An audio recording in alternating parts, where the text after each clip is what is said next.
Next up on the Cosmic News Network, First Contact with Joshua Put.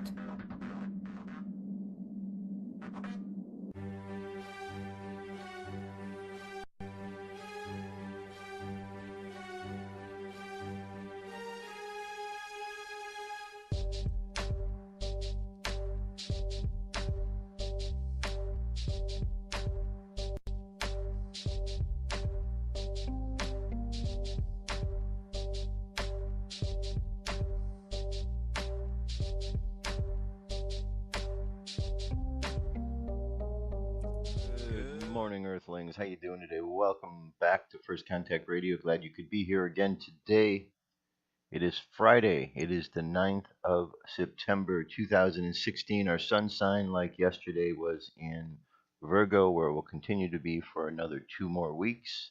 And our moon sign is in Sagittarius, where it will be until tomorrow. So we have a fire sign for our moon sign. We have an earth sign for our sun sign. Fire and earth. Think about how those two elements work together in life. If we're making a pottery, we have the clay that is molded and then it's put into an oven where it's heated, and it creates a product. If the heat gets too hot, though, it can destroy the actual pottery itself. It can melt it. If the earth itself is too overwhelming for the fire, it could snuff the fire out. So there's a balance in how these energies work together, like there is with all other energies. So the whole idea when we're dealing with earth energy is to understand that yes, we are living on the earth, but we are not of the earth. We are something more than that. And the earth is a byproduct of the other elements that all work together to create the earth. Okay, this card is a reminder that we need to be patient on the earth. We need to understand that there's a timing that unfolds, because in the earthly plane, things are moving according to a certain timeline. They're moving in a linear timeline. Off of the earth, there's a non-linear timeline. But when you're on the earth, things move step by step by step, which is why we have to understand things have a timing to them to arrive from one location to the next. And the lantern is about holding the light high, because it is the light that shines bright in the physical world that helps us to see what is going on. The physical world represents energy that has become dense, and that in that denseness can become darkness, lack of information that helps us to understand. Is because if we're of the light, if we're from a higher source, and we come down to this darker source, it's suddenly a change in the way that we're perceiving things. So by going in to the place where we can get the light and shine that light, we teach each other, we help each other to see what's going on through the darkness. And of course, the challenge is always to connect in with our higher self. Okay, there's a lot of books, there's a lot of information that's available to teach us how to do that. And once we learn how to tap into our higher self, it's a reminder that we are bigger than what we experience here in this physical reality. But in order to do so, we have to be strong. We have to be able to have one foot in the world of spirit, one in the physical world. We need to be able to temper our ideas so that we have more of a balance in how we're using our energies, and so on and so forth. Okay, so life's simply a nice, delicate balance of energies, how we use the energies. If we take a look over at the aspects we're looking at for today, Jupiter moved into Libra just a short while ago here. Jupiter expands the idea of Libra. Libra is an air sign. Libra is about balance, balancing out our world, our karmic balance, knowing the things to say that help us and avoiding the things to say that hurt us. Jupiter expands that realm, so we really need to pay attention now, because there's a lot more opportunity to say and do things that could both hurt us and help us. So it's up to us. We have the power to choose how we're going to go with those decisions. We've also had a square, lesson that we're dealing with right now between the sun sign and the moon sign, between Virgo and Sagittarius. A square is a lesson. So the lesson is how we're going to look at the physical world and the higher self together the truthfulness of things, and sometimes they're at odds with each other because there's not necessarily truth in the physical world, because the physical world contains within it the ideas I talked about of darkness, heaviness, and so on. And so we need to be able to shine the light bright. That's our challenge. As we move later into the morning, 10, 11 a.m., Mars will be in conjunction with Sagittarius, and what that represents is an energizing of the ideas of truthfulness. Okay, we get charged up with the ideas of wanting to express the truth within us, and then we move forward with that idea. We hold tight to those energies until this evening at 6:34 p.m. We have another lesson we have to deal with. This is about healing that part of ourself that is wounded. It's as if the arrow of truth and the healer now have to work out some things. Sometimes we have to present really a harsh dose of truth in order to heal ourselves, and we often don't want to see that truth. We're afraid to look at it because it's not really something that we really enjoy, because it hurts sometimes to look at truth. Okay, so, and then we have another square coming up 7:26 p.m. this time with Mercury. Mercury is wanting us to learn how to communicate what's going on with our world. And so we have to learn how to bring the truthfulness and communication together. 7:51 p.m. we now have a trine with Uranus, unexpected changes, surprises that play themselves out once we deal with the ideas of truth. All right, so that's what we're looking at for today. A lot going on today. Into the weekend, we've got Capricorn coming up as our moon sign. Capricorn is the tarot card of the devil, which represents illusions. So we need to be able to look past illusion, and that's going to be our challenge over the course of the weekend. Of course, Capricorn is an earth sign, just like Virgo is, and so again, we're dealing with the physical world, and that is always the challenge. So here's the card that represents the sign of Capricorn, an earth sign. It's all about illusion, the illusion of the physical world when we think that's all that there is. It's going to be a lot of illusion we're going to have to deal with over the course of this weekend because, well, it is the weekend of 9/11. We've had a lot of illusion around the subject of 9/11. I'm going to talk about some of these ideas as we go forth through the rest of this show. Now, the moon sign for today is a waxing moon making its way up to the full moon that will take place on the 16th, 51.5% of the way there at the moment. On the Jewish calendar, today is the 6th day of the month of Elul, and the daily thought for today is learning the child. There are no one-way streets in our world. There is no one who gives without receiving. There is no one who receives without providing something back in return. So it is with the child. Just as the adult gives the child the knowledge and the wisdom of life, so the child provides the adult the keys to living it fully. The solar weather, space weather around us at the moment is gone. Absolutely gone. Let me see if I can bring that back up again. I can go take a look at that.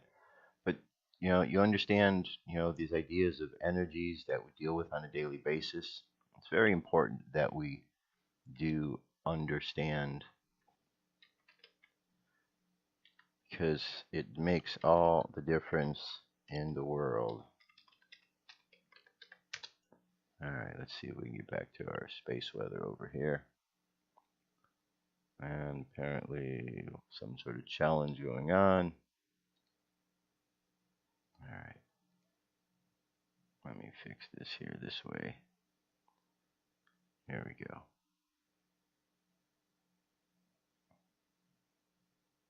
Okay, solar wind. 399.6 kilometers per second. Planetary K index, quiet at the moment.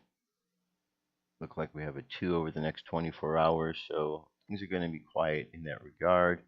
Corona hole still opening up, where we will feel some effect of that undoubtedly.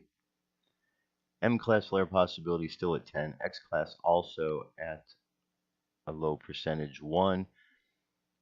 Geomagnetic storm activity holding stable in the mid latitudes. In the upper latitudes, it's going to have a slight decrease from the severe and the minor region from 25 down to 20%. So there you go. That's our cosmic weather for today. In a nutshell, we have Earth we're dealing with, the physical Earth, but we need to bring that truthfulness of the higher self, the ideas of the higher self, the higher mind, into what we're doing in this physical reality. We do that, we'll make a great stride in what we're doing in the world and in our life. UFO News is up next. Here we go.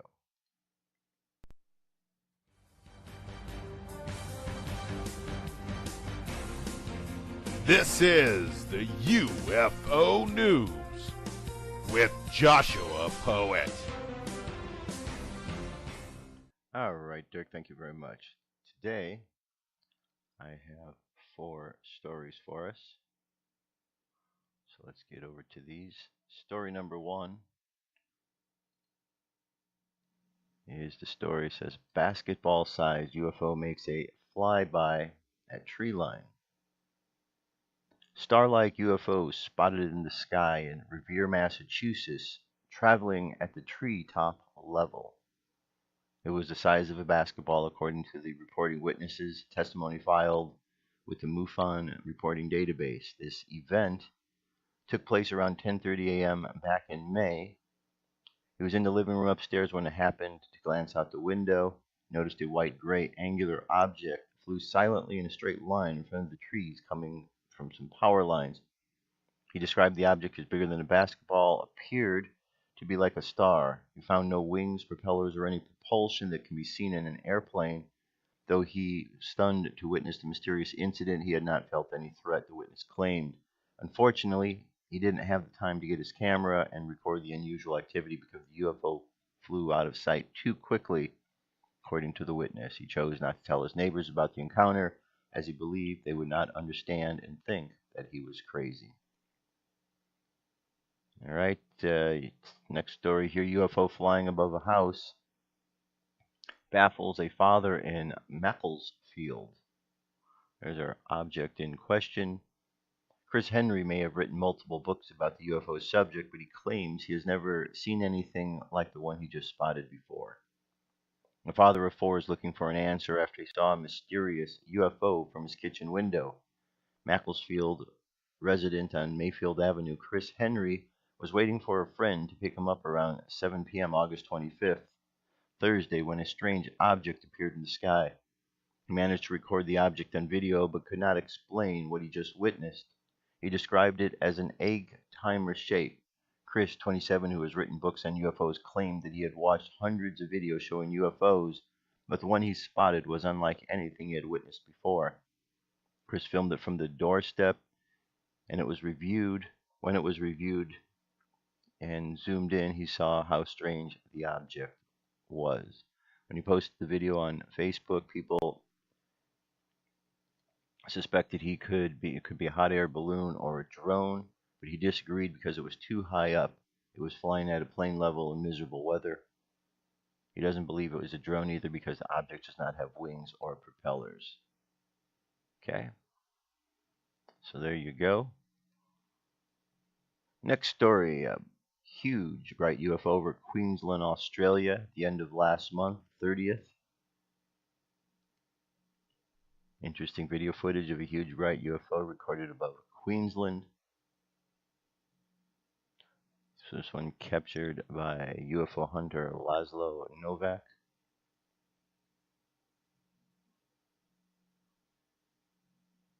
All right, let me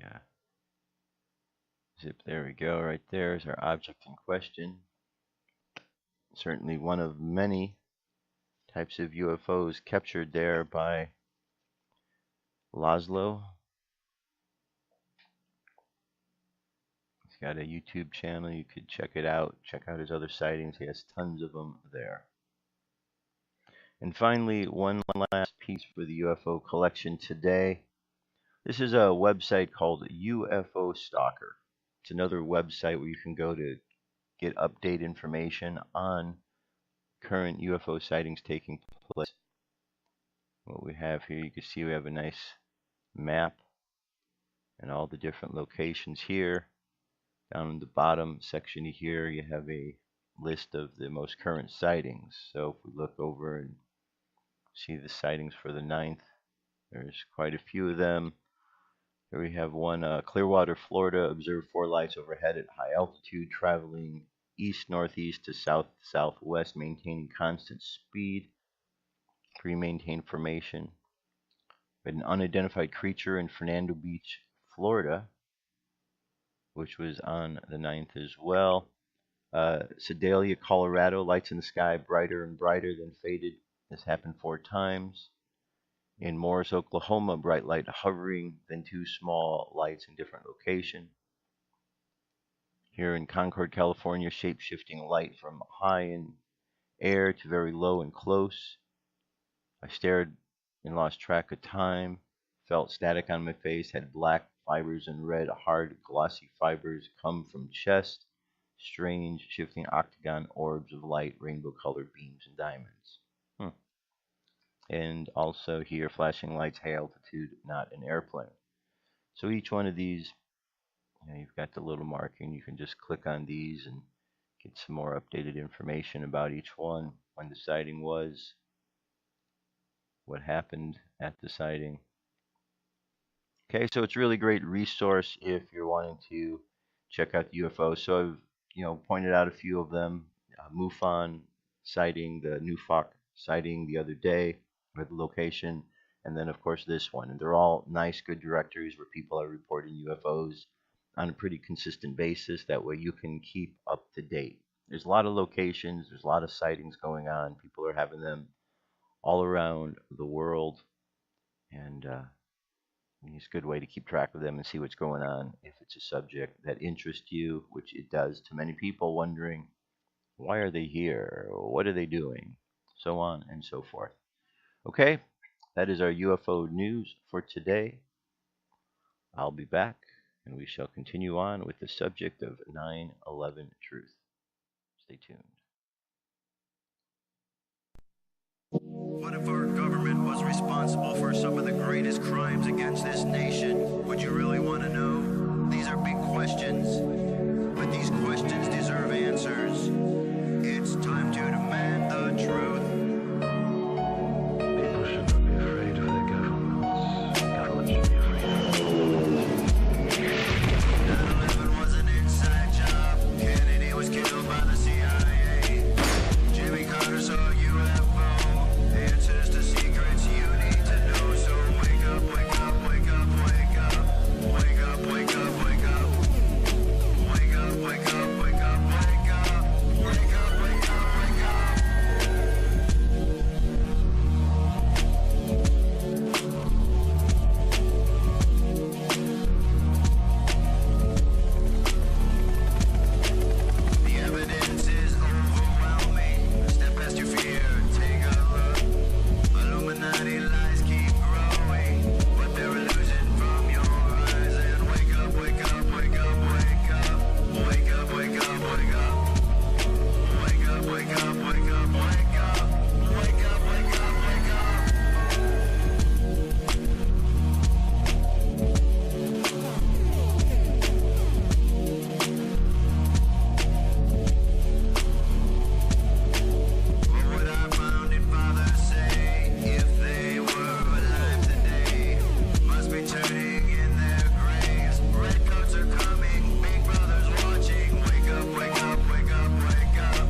up, wake up, wake up, wake up.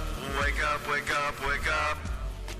Wake up, wake up, wake up, wake up. Wake up, wake up, wake up. Patriots arise. It's time to demand the truth. Okay, let us continue on. So, it's 15th anniversary of 9/11. 15 years ago, the attack took place in New York, and the world changed. Not just the United States of America, but the world changed. Over the course of this weekend, you are going to be bombarded with all sorts of mainstream news stories about what happened that day. According to the official narrative, a man named Osama bin Laden, not to be confused with Barack Hussein Obama, but a man named Osama bin Laden, he got together with his followers in a cave. They picked up some sticks and they drew in the sand their plans to take down America.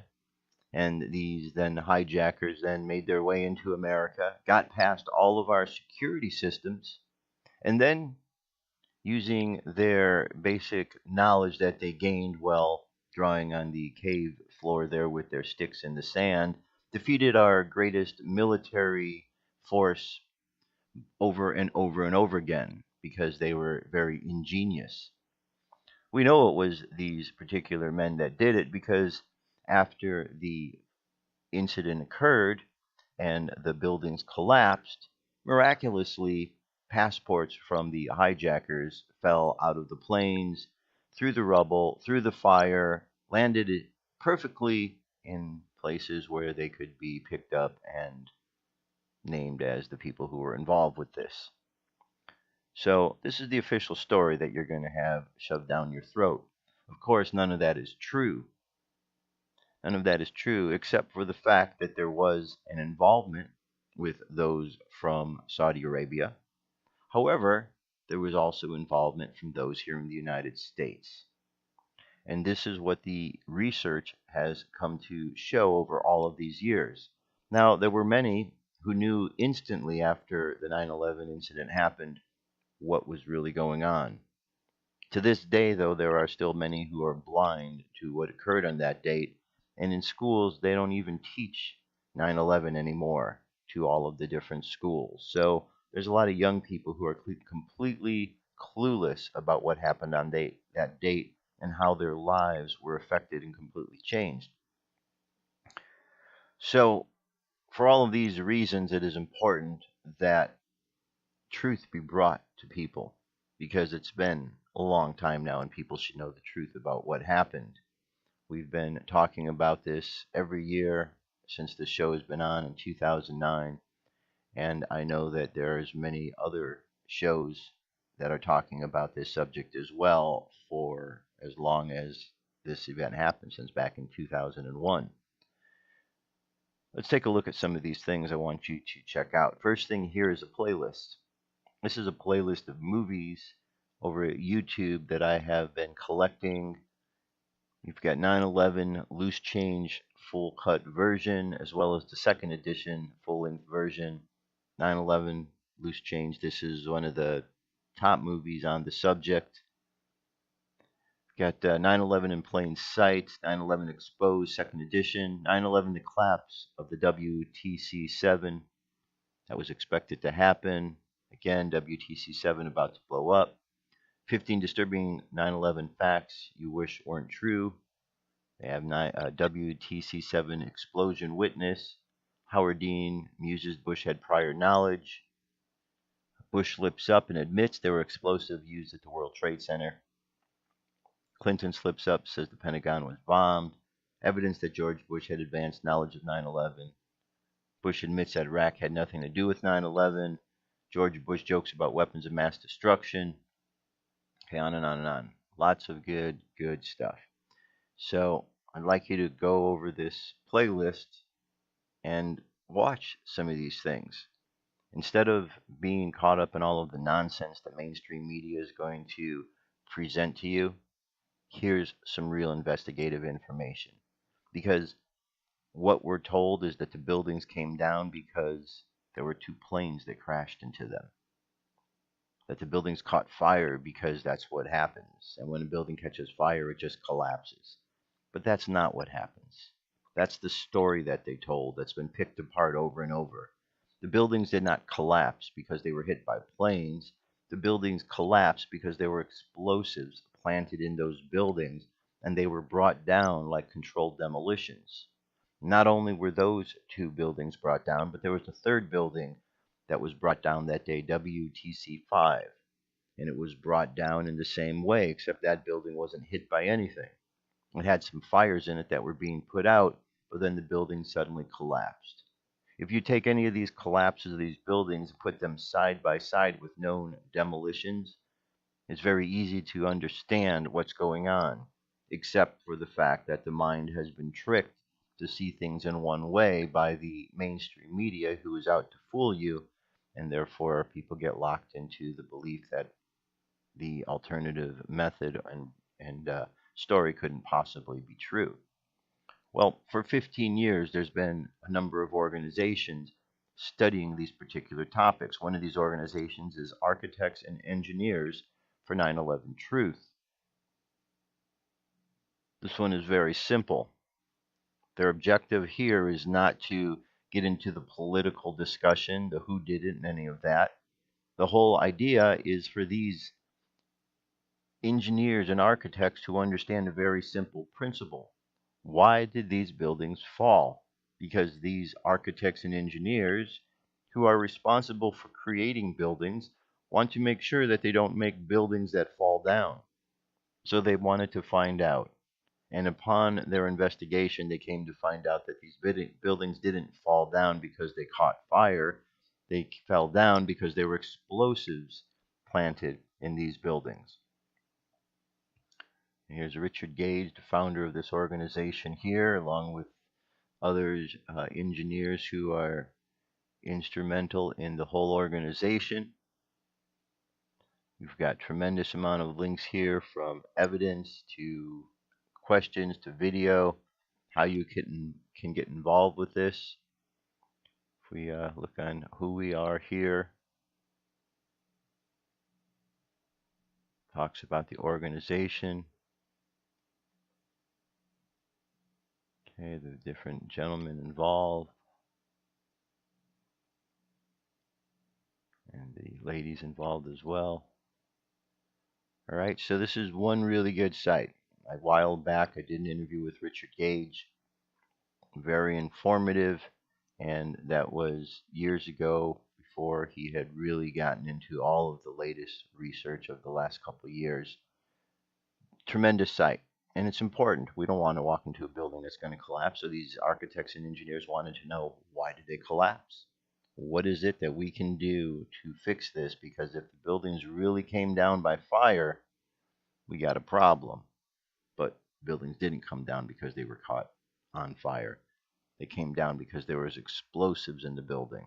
And anybody in this day and age, after 15 years, who still believes the official story, well, quite frankly, that person is just, those people just aren't thinking. They've given up their thinking to somebody else, because science has shown what's truly gone on. The only one who believes the official story are those who are covering for those who were involved with this process, and people who have been too dumbed down by the media to know otherwise. Because anybody who has two brain cells to rub together, that takes any time to study any of these subjects and actually understand what went on, knows without a shadow of a doubt that these buildings came down because of explosives in the buildings.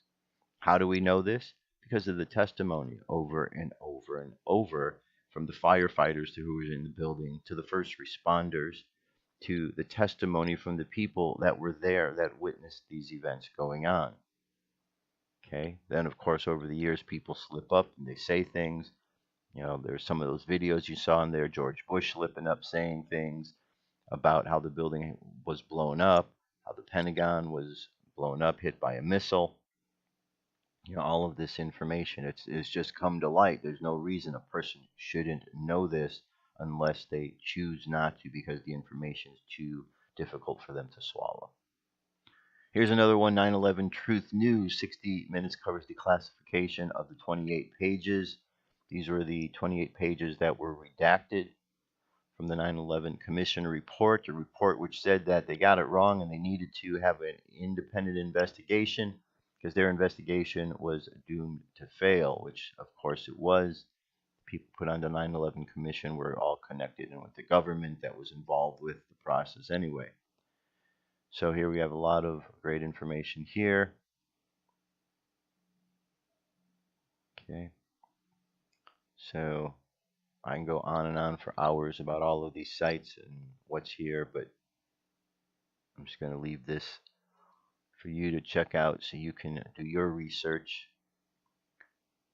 Just here, let me give a little brief on this. 60 minutes covers the classification of the 28 pages.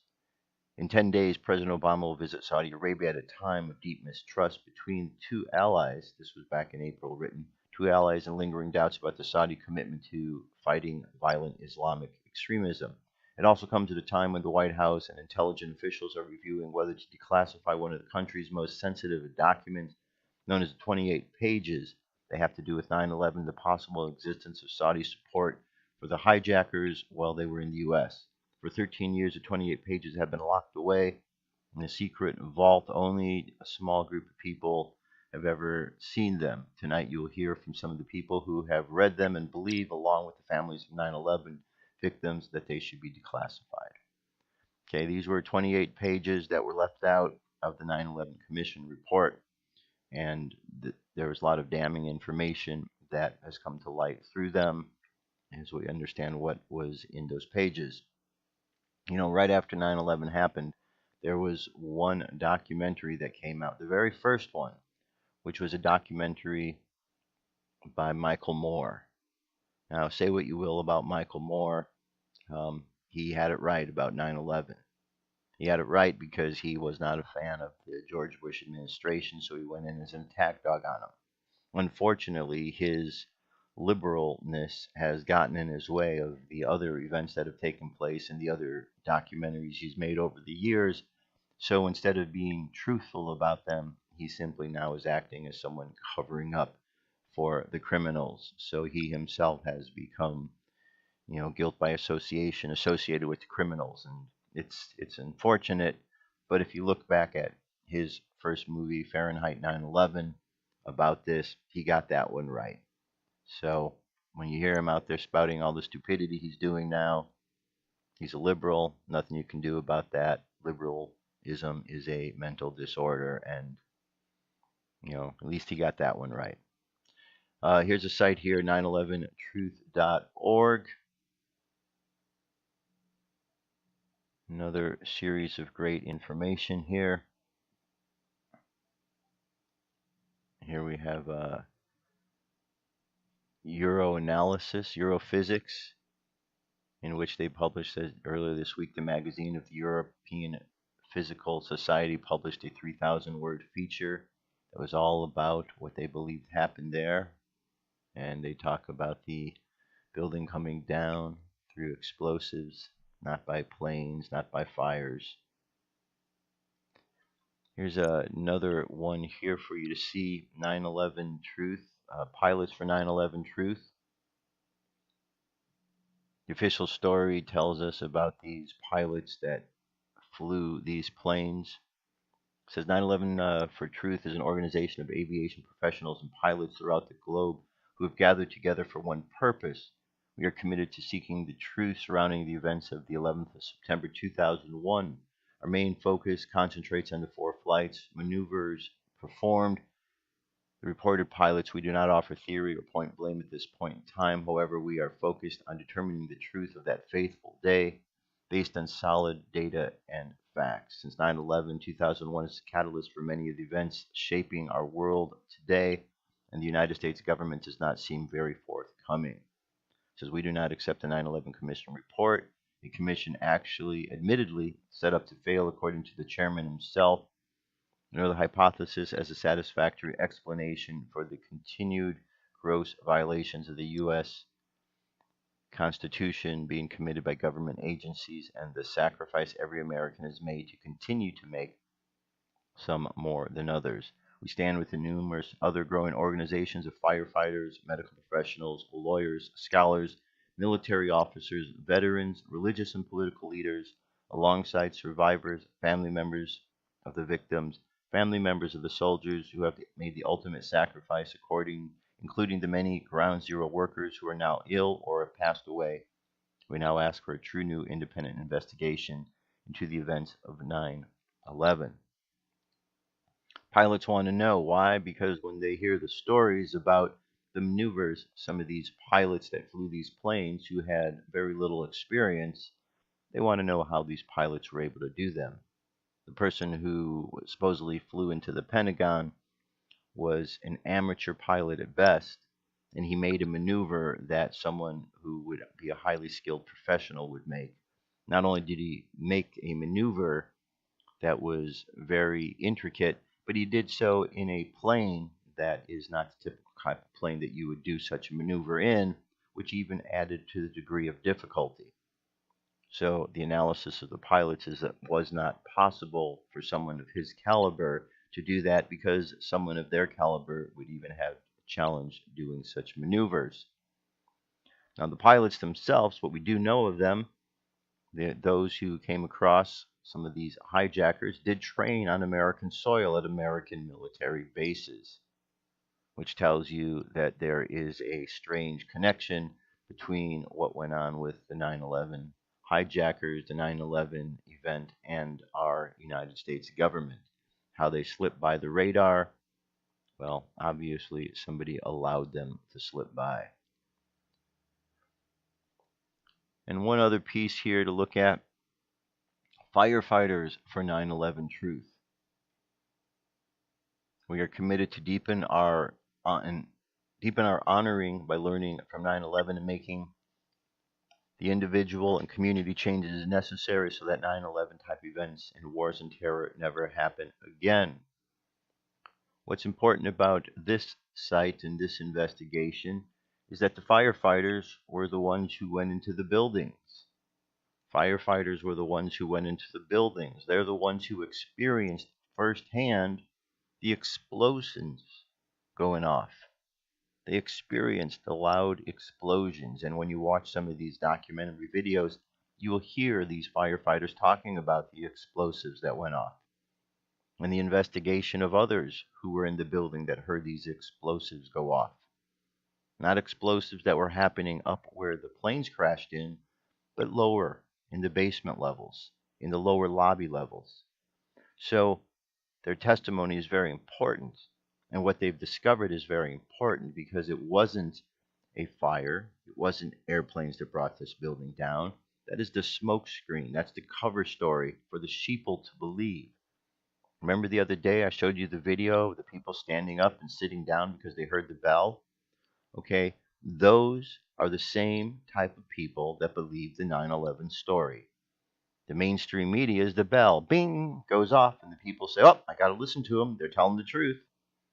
And then they listen and believe it's the truth, even though there's no truth presented, no facts to back up what they're saying, just opinion-based stories that are told to these individuals, and they believe them. Unfortunately, we have far too many of those individuals in the country that are growing up each and every day. The school system is pumping those brain-dead zombies out into the world each and every day, and it's really sad. Now, from 9/11 occurred the Patriot Act.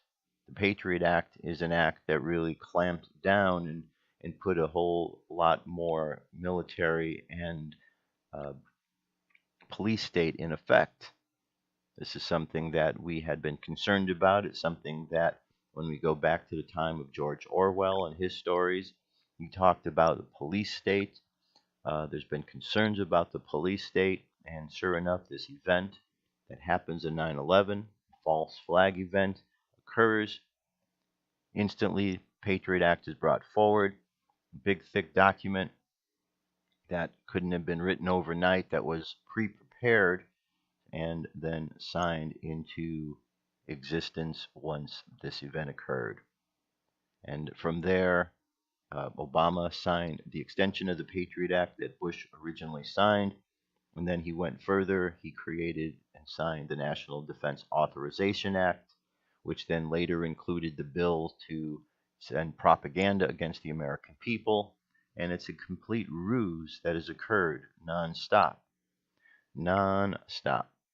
Now, during the time of 9/11, Hillary Clinton was involved with politics, and she's involved in politics now. So I thought that might be a good idea to tie her together with the whole 9/11 thing as well, because we know a little bit more about what happened and her involvement and all this other stuff over the years.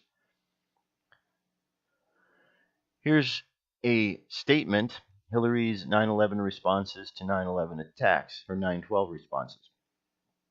Senator Hillary Rodham Clinton's statements on the floor of the United States Senate in response to the World Trade Center and Pentagon attacks.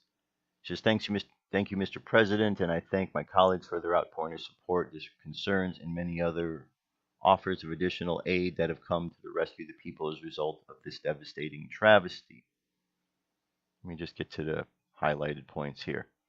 She said, we stand united behind our president as he and our advisors plan the necessary actions to demonstrate America's resolve and commitment, not only to seek out an exact punishment on the perpetrators, but to make very clear that not only those who harbor terrorists, but those who in any way aid or comfort them whatsoever will now face the wrath of our country.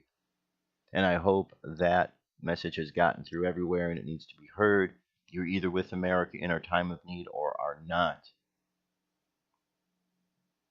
She said, I have expressed my strong support for the president, not only as a senator from New York, but as someone for 8 years who has some sense of burdens and responsibilities that fall on the shoulders of the human being we make our president. It's an awesome and oftentimes awful responsibility for any person. I know that we are up to it. I know that we are ready for it. I know that everyone in this body represents every American, making it clear and united, stronger than ever. Okay, so you go through and you read some of her comments here, and obviously she was very ready to go to war over the situation. Whatever the president was going to do, she was going to jump right on board with him.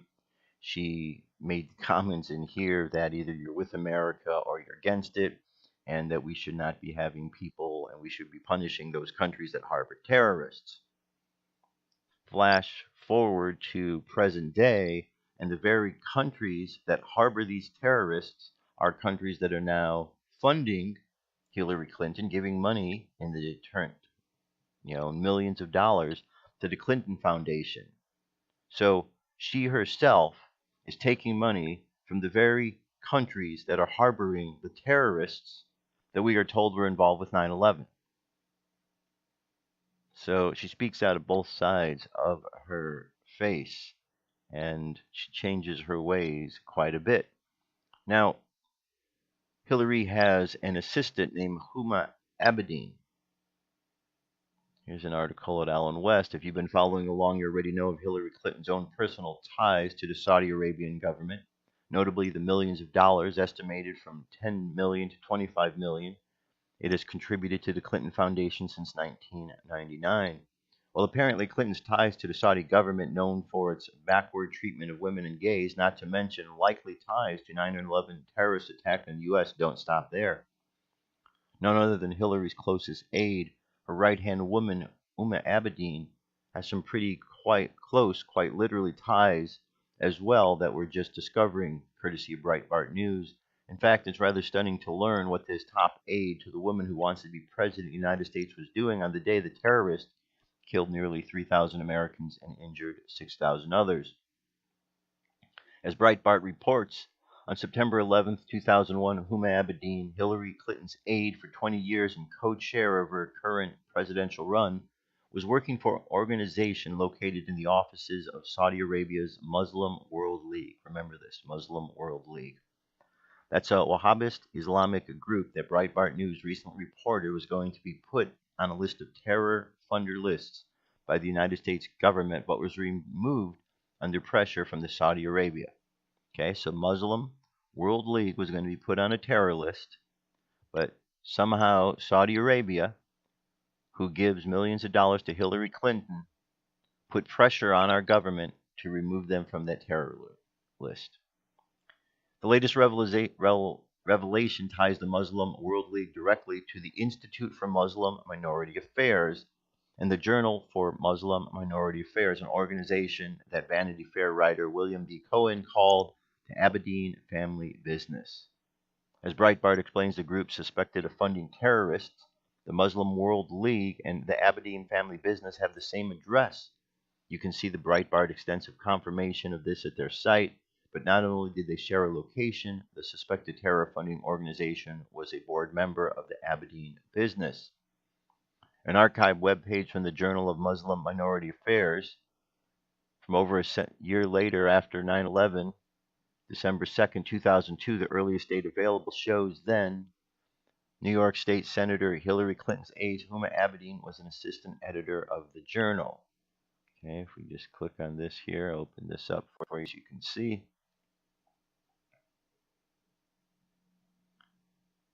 I'll give that a moment to open up. Anyway,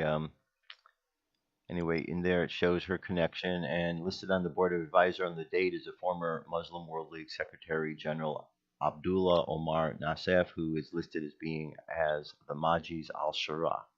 Majlis al-Shura, or Shura Council, also known as the Consulate Assembly of Saudi Arabia, is a 150-member board of advisors, all appointed by the Saudi Arabian king, that proposes laws to the king and cabinet to the kingdom's absolute monarchy.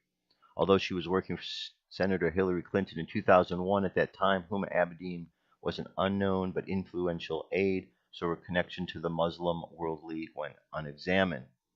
Reports from mainstream media sources at the time of the 9/11 terror show that U.S. intelligence officials thought for years that the Muslim World League was connected to terror, but failed to inform the public of the connections due to pressure from Saudi Arabia.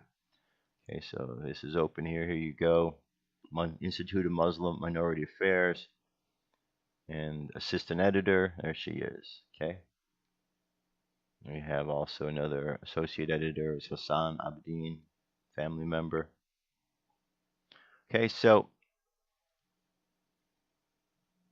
it goes on to say here, Newsweek, two interrelated global charities directly financed by the Saudi government, the International Islamic Relief Organization and the Muslim World League, have been used by the bin Laden to finance his operations. The organizations were left off the list of groups sanctioned by the United States last week, U.S. officials hinted to Newsweek, in order to avoid embarrassing the Saudi government. In other cases, the Bush administration made a conscious decision not to pursue major Saudi conduits for terrorist funding. The clearest example involved two extensible charities that are long known to have funneled money to Al-Qaeda, the International Islamic Relief Organization and the Muslim World League. Both are financed directly by the Saudi government. Muslim World League is an evangelical organization that was created to help spread Wahhabism, the Saudi brand of Islamic fundamentalism. And the Islamic Relief Organization is a humanitarian organization, operates primarily in Muslim countries. There is no record of either Hillary Clinton or Huma Abedin ever coming forward with information that the Muslim World League, even though the group was suspected terrorist funding at the time, this clear connection between the Muslim World League and the Institute of Muslim Minority raises even more questions about the mysterious Huma Abedin. Okay, so to summarize, Hillary's running for office. She has an assistant, Huma Abedin, who is directly connected to the organization that has funded the terrorists who were involved with 9/11. But because Hillary Clinton is taking millions of dollars from Saudi Arabia, she had enough influence, because of them, to be able to influence our government to not put them on the watch list, the Muslim World League, because she's been paid off not to do so. So in other words, the terrorists are working with Hillary. She's with them. She's not with Americans. She's with the terrorists. And remember, I told you about the report by the Muslim Brotherhood, who Huma Abedin is connected to very directly, Well, they had this 30-year plan to take over America. Here's one of their people, embedded in American politics, Huma Abedin, working slowly through the system, quietly working with a woman who is going to run for president and has her ear. See how deep the connections go? Hillary was definitely involved with 9/11 to some degree or another. And now this woman who is involved with that wants to be president. See how scary this is? How times have changed. Hillary Clinton, days after 9/11, said it was okay to profile Muslims. Things have changed when one is running for president, especially when the candidate is Hillary Clinton. Thursday, she said Muslims have nothing to do with terrorism. But on the Sunday after 9/11, she was asked if we need to profile to protect the American people, and she said, we need to do whatever it takes. Giving a speech about fighting ISIS in the Council at Foreign Relations Thursday, Ms. Clinton made it clear she did not believe Muslims had anything to do with terrorism. Okay, Council on Foreign Relations, they're the organization that has taken control of our media in 1917. Online or offline, the bottom line is that we are in a contest of ideas against an ideology of hate, and we have to win. Let's be clear, though Islam is not our adversary, Muslims are peaceful and tolerant people and have nothing to do with terrorism. The obsession in some quarters with the class of civilizations or repeating the specific words radical Islamic terrorism isn't just a distraction. It gives these criminals, these murderers, more standing than they deserve. It actually plays into their hands by alienating partners we need on our side. Perhaps she doesn't know that ISIS stands for Islamic State of Iraq and Syria.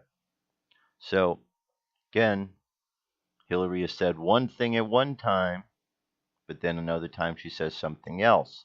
This woman will say anything that's needed to get her in office. She will betray anybody in order to get in office. She's taking money, millions of dollars, from the Saudis who were involved with 9/11.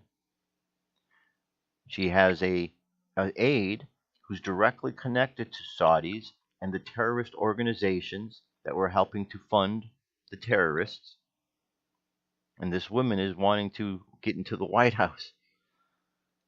Dangerous, dangerous, dangerous. Meanwhile, Americans still sleep at the wheel.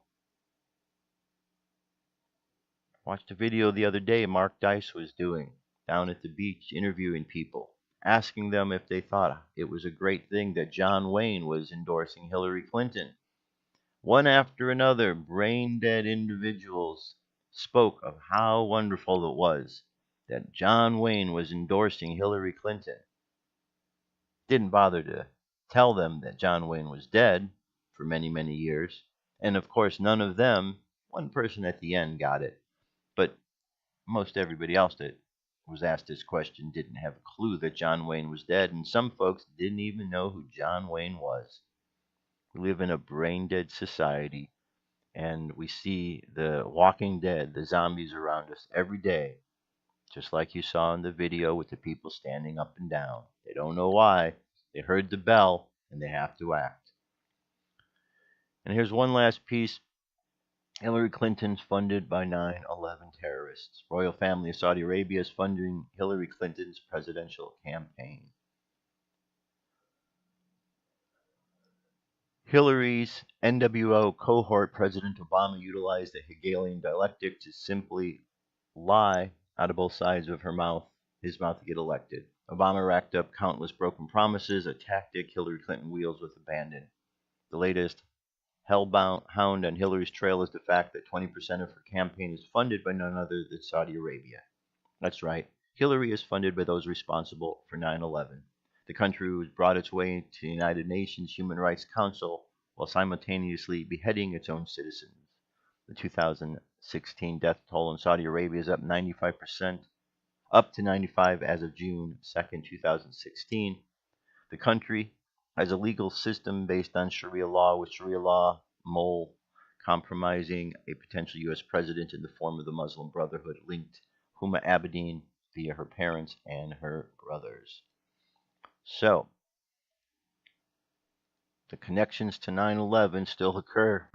Hillary Clinton is connected in more ways than people realize through the whole 9/11 story.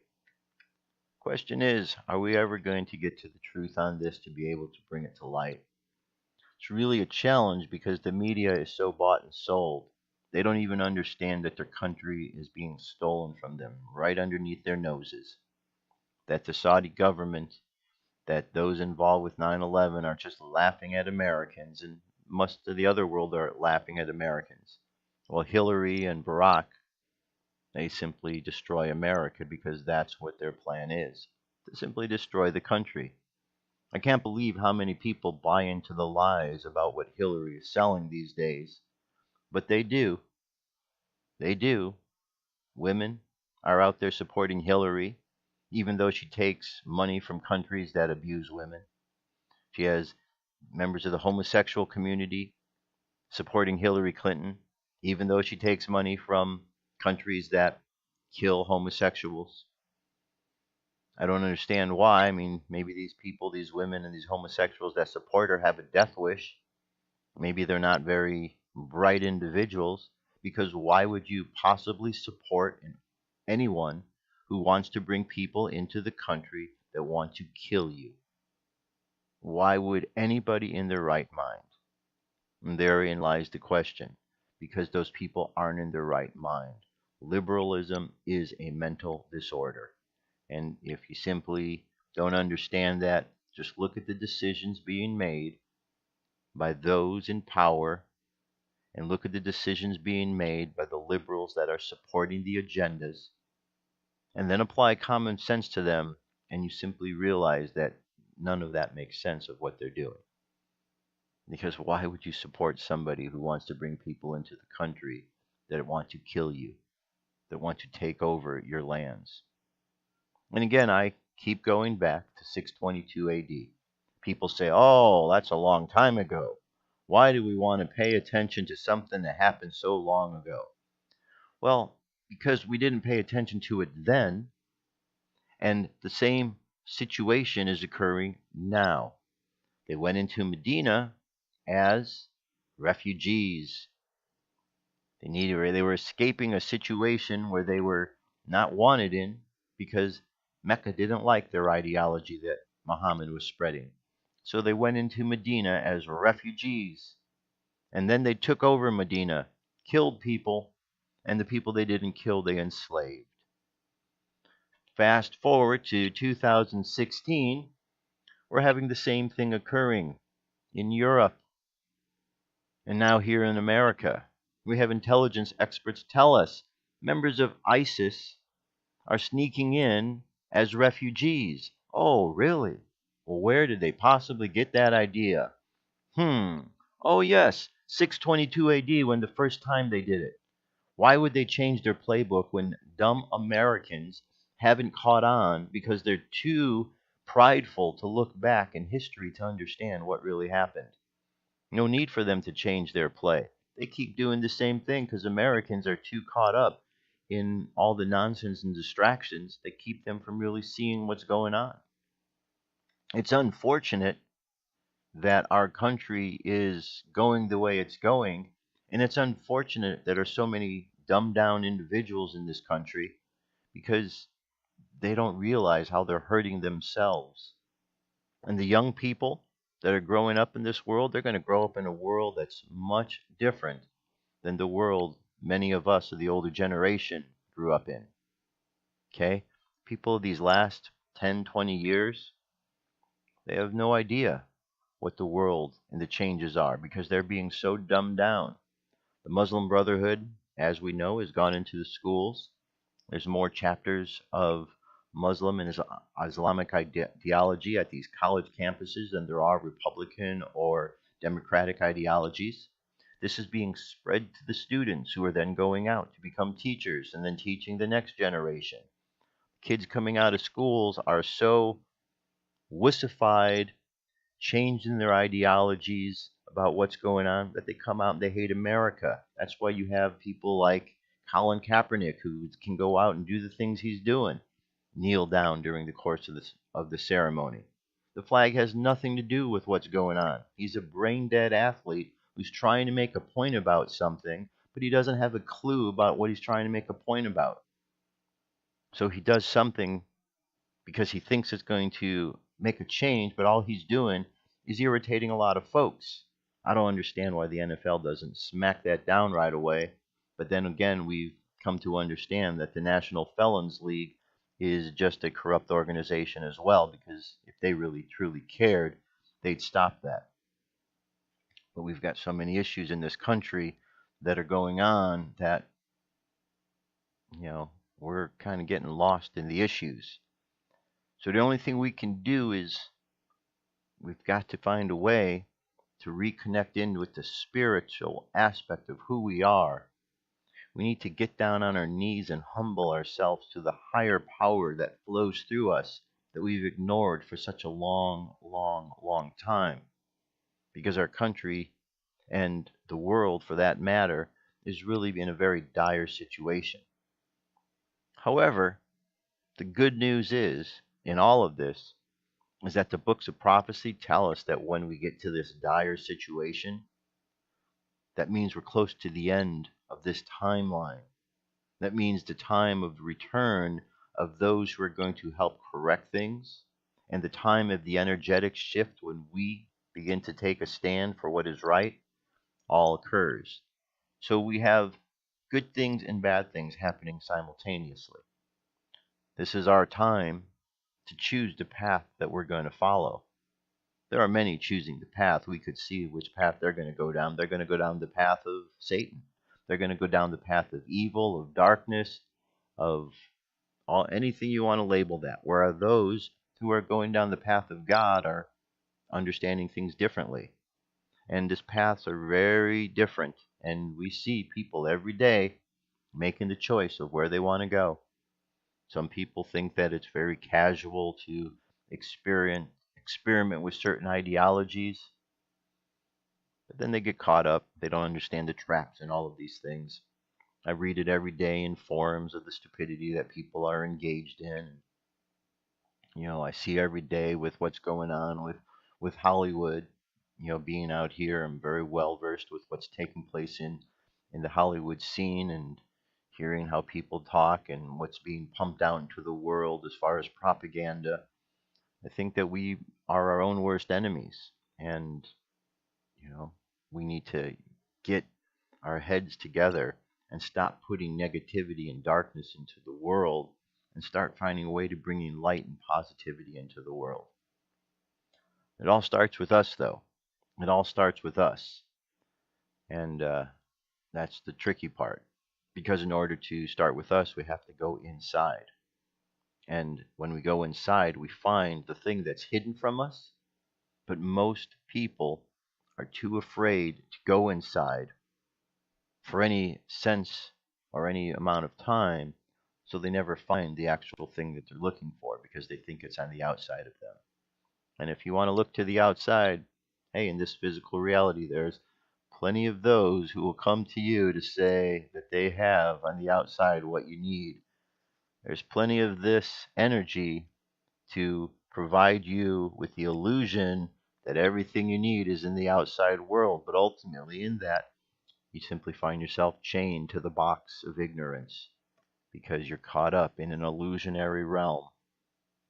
The only solution, got to go to the higher self, connect in with the higher self, and bring that light down into the physical world and shine it bright in the darkness to help us understand the ignorance that we are trapped in. Here's an article. It says 10 things highly intuitive people do differently. I thought this would be a good article to bring up because we all have the ability to tap into our intuitive side, and perhaps by looking at the different qualities that people who do express and are connected in with their intuitive side might help others to understand that as well. Intuition is challenging to define despite the huge role it plays in our everyday lives. Steve Jobs, for instance, more powerful than intellect. But however we put it into words, we are all, well, intuitively know just what it is. Pretty much everyone has experienced a gut feeling, that unconscious reasoning that propels us to do something without telling us why or how. but the nature of intuition has long eluded us and has inspired centuries worth of research and inquiry into the fields of philosophy and psychology. I define intuition as a subtle knowing without ever having idea of why you know it. Sophie Berman, best-selling author of The Art of Intuition, tells the Huffington Post, it's different than thinking, it's different from logic or analysis. It's knowing without knowing. All right, let's look down at the list of 10 things here. 10 things that people in touch with their intuition do differently. 1, they listen to that inner voice. Okay, we have to, says it's very easy to dismiss intuition. Says Berman, it's a great gift that needs to be noticed. Number one thing that distinguishes intuitive people is that they listen to, rather than ignore, the guidance of their intuitions and their gut feelings. Next, they take time for solitude. If you want to get in touch with your intuition, a little time alone may be the most effective way. Just as solitude can help give rise to creative thinking, it can also help us to connect to our deepest inner wisdom. They create. Creativity does its best work when it functions intuitively, writes researcher and author Carla Wolf. In fact, creative people are highly intuitive, explains Berman. Just as you can increase your creativity through practice, you can boost your intuition. They practice mindfulness. Meditation and other mindfulness practices can be an excellent way to tap into your intuition. As the Search Inside Yourself Leadership Institute explains, mindfulness can help you filter out mental chatter, weigh your options objectively, tune in to your intuition, and ultimately make a decision that you can stand behind completely. They observe everything. The first thing you do is notice. Take a little journal and notice when odd things happen. Berman says you'll gain a keen sense of how often coincidences, surprising connections, and on-the-dot intuitions occur in your daily life. In other words, you'll start to tap into your intuition. They listen to their bodies. Intuitive people learn to tune into their bodies and heed their gut feelings. If you've ever started feeling sick to your stomach when you knew something was wrong but couldn't put your finger on what, you understand that intuitions can cause a physical sensation in the body. They connect deeply with others. Mind readers seem like stuff of fantasy and pseudoscience, but it's actually something we do every day. It's called empathic accuracy, a term in psychology that refers to the seemingly magical ability to map someone's mental terrain from their words, emotions, and body language. They pay attention to their dreams. Berman recommends paying attention to your dreams as a way to get in touch with your mind's unconscious thinking process. Both dreams and intuition spring from the unconscious, so you can begin to tap into this part of the mind by paying attention to your dreams. They enjoy plenty of downtime. A few things stifle intuition as easily as constant busyness, multitasking, connectivity to digital devices, and stress and burnout. And they mindfully let go of negative emotions. Strong emotions, particularly negative ones, can cloud our intuition. Many of us know that we feel out sorts or not ourselves when we are upset, and it may be because we're disconnected from our intuition. Okay? Not to say negative intuitive people never get upset, but your intuition will fare better if you're able to mindfully accept and let go of negative emotions for the most part, rather than suppressing or dwelling on them. So basically what we're talking about is energy. Okay? We work with this energy all the time. When we get caught up in this energy and we simply get caught up in what it's about and we don't process it, we don't let it go, then we have a tendency to feel it more within our bodies, and it certainly affects what's going on with us. All right, so let's jump over and listen to this message. Archangel Gabriel Daily Message / Thursday, September 8, 2016 by Shelley Young. Dear ones, it is far easier to have gratitude when things are going well than when you are experiencing challenges. Yet it is your gratitude that will help you find your way to a better feeling place. Gratitude is the steering wheel of your flow and the way you communicate your feedback to the universe. Think of it as an energetic sorting tool.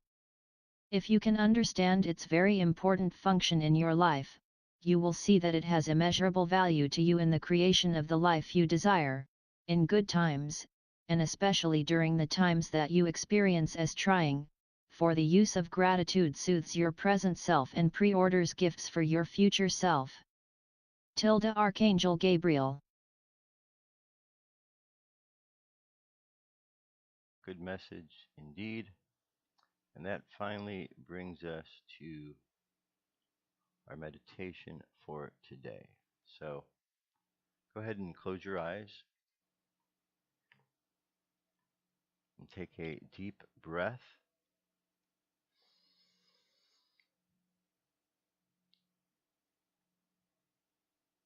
And exhale. Take another breath. And exhale again. Another breath. And exhale. Now, imagine yourself looking out at the world around you. And you see the physical world, the buildings, the people, and all the things. You can see the trees and the grass. And we see all of these physical objects. And as we look closely at them, we see that they are more than just a physical object, but they are a collection of energy. Energy that is made up of fire, water, and air. Ideas, emotions, and expressions of these ideas and these emotions. And as we see this and understand this, we realize there is a deeper connection to this physical reality. And so as we contemplate that deeper connection, and we follow back the flow of energy, we find this source of spirit, this God force behind all things. And in all directions we look, in all places we look, inside, outside, up, down, front, back, north, south, east, west, we see and feel and experience this God source energy. And we experience it as a flowing energy that flows through everything, animating all things with life, bringing all things into existence.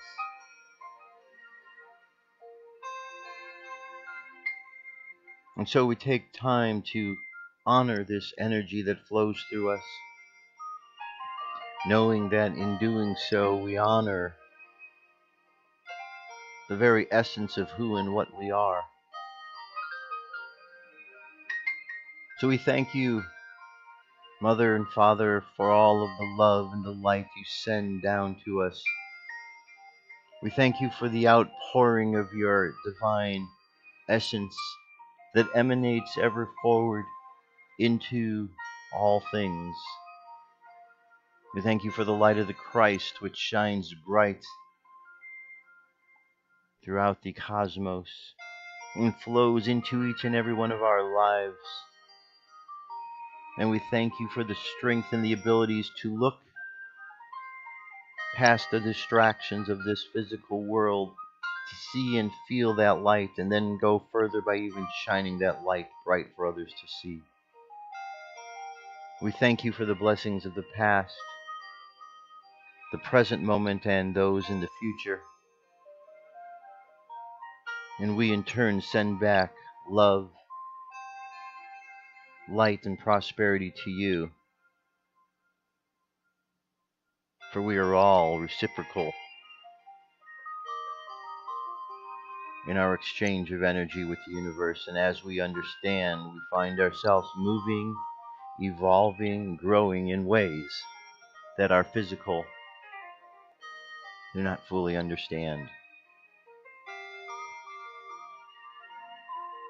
So let's let the subconscious mind continue on the journey observing the world around us, while at the same time looking at the deeper connection that we have to the spirit that flows through us.